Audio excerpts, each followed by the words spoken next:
We're back, and it's time to talk Italian food. Now, for the past day and a half, you've seen the Italian pavilion behind me. And with me, I have a new friend, met just a couple months ago, Genny Vervoso, from the Italian Trade Commission's Chamber of Commerce in Los Angeles. I got that all wrong. Give me the official name. It's okay. It's the Italy America Chamber of Commerce West. We're the official Italian Chamber of Commerce for the Western United States. We work closely with the Italian Trade Commission, where we're a separate organization. Okay. So the reason I wanted you here is there's so much confusion about foods that are imported. And you're embarking on a whole new program that I think is fascinating to really verify those foods that come from Italy. And one of my big concerns and one of my biggest annoyances happens to be with Italian olive oil. Oh, yes. And the reason is we can have all these Italian-sounding names and companies that are olive oil that is packed from Lucca, and we'll get to that in a second, but the oil that's actually in them is from Tunisia, yes. It's from Spain, it's from other parts of the world. But the consumer who's buying them thinks that it's Italian because it says packed in Lucca. So talk to me a bit about that, and let's talk about what you're doing to change all that. Yes, there's a name for that phenomenon, and it's called the Italian-sounding phenomenon. So it's something I would call it counterfeiting, but... Yes, we're trying to be smooth right. here. Okay. So it's basically all those products that are packaged to sound Italian, to look Italian, to kind of cheat consumers, if you will, with the colors of the flag and the names that sound Italian, but they're truly not. They're truly not because they're not produced in Italy. They're not produced with the hands of those who have done things following the know-how of century-old traditions.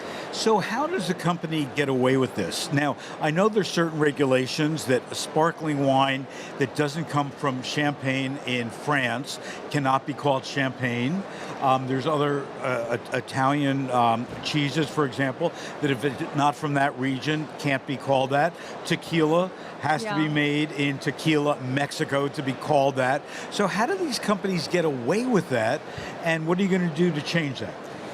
Well, I wish I could do something. The regulations are in place, but they're not stringent enough. So the Italian government, along with other larger organizations, are working to kind of limit the use of those names, mozzarella or parmigiano, parmesan, which is the direct translation of parmigiano, as to forbid those companies in using it. But the real problem is not just that, it's consumer awareness. Now, if consumers don't know the difference, they don't know why a product is possibly authentic and the other not. They don't know the difference in terms of quality. They don't understand why the pricing is different. And so they'll continue to purchase what they're accustomed to. Right. And so our mission as the Italian Chamber of Commerce for the Western USA, and specifically with the Extraordinary Italian Taste project, is to create awareness and fill that knowledge gap. Not just in consumers, but especially in the B2B department, I would say. For with supermarkets buyers. to understand Yes. it? Buyers, retailers, but also influencers, media. So we host throughout the year a number of activities and events as to, again, fill that gap and create the awareness that is lacking. Because Phil, if I educate you, which by no means you need to be educated, I know. No, I do, especially. But you are multiplying my message and spreading it with, millions of consumers out there.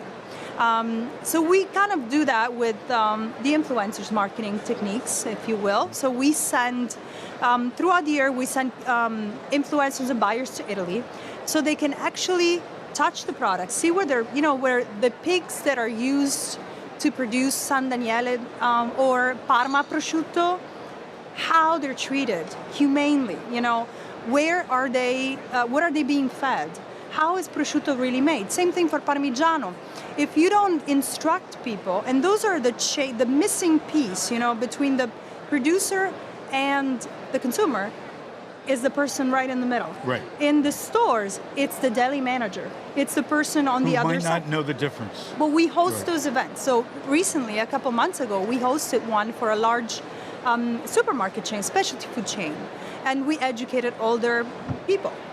We brought in large consortia, such as the Parmigiano people, the Grana Padano, Prosciutto di Parma, all of those, as to create that awareness, so that those buyers, those daily managers can show up at work next day and sort of have, they have more knowledge for the consumers. Because when I walk into a supermarket and I'm buying a product that costs more than another, I expect the person on the other side of the counter to know Sure. more about it. Of course. And I think that what you're pointing out from the retailer is exactly what the retailers are looking for. We had a retailer panel this morning, and they're thirsty and hungry for knowledge. Mm-hmm. What they really want to do is be able to offer products that are unique and Yes. special to their consumer. And then on the other hand, looking at the consumers, we've got millennials and Generation Z who are demanding transparency, who want to know the truth between these products. And also, frankly, in my conversations with them, are angry when they find out that they're being misled and usually paying more for a product because they have that Italian halo on them. Yes, absolutely.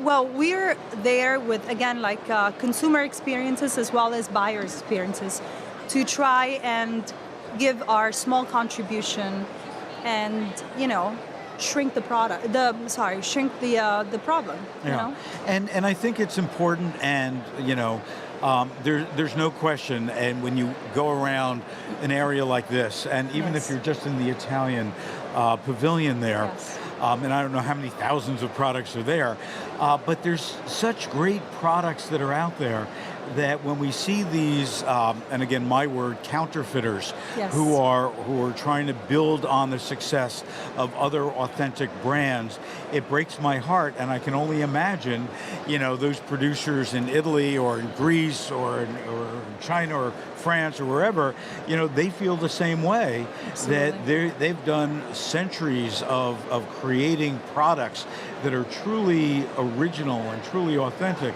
and to have them knocked off by someone else, Yes. besides not being fair, is misleading. So keep up Yes, the good work. Absolutely. Did you see anything besides it from the Italian pavilion here that you loved when you walked up and you said, wow, that's great? I actually just got here from the airport, so I Okay. haven't really experienced Okay. anything, but I saw the jelly bean guy. Yeah, the jelly and my belly kids guy. would love that. So they've got great new flavors, and in fact, at Yes. Jelly Belly, they have a partnership with Krispy Kreme donuts. Oh my God. So now all the flavors of Krispy Kreme donuts are available in Jelly Belly. That's so you've amazing. got to try that. That's amazing. Okay. So Well, keep up the thank good you work. so I'll see you in much. Los Angeles. Thank you so much. In the meantime, Absolutely. we're going to take a break. When we come back, more at SFA News Live.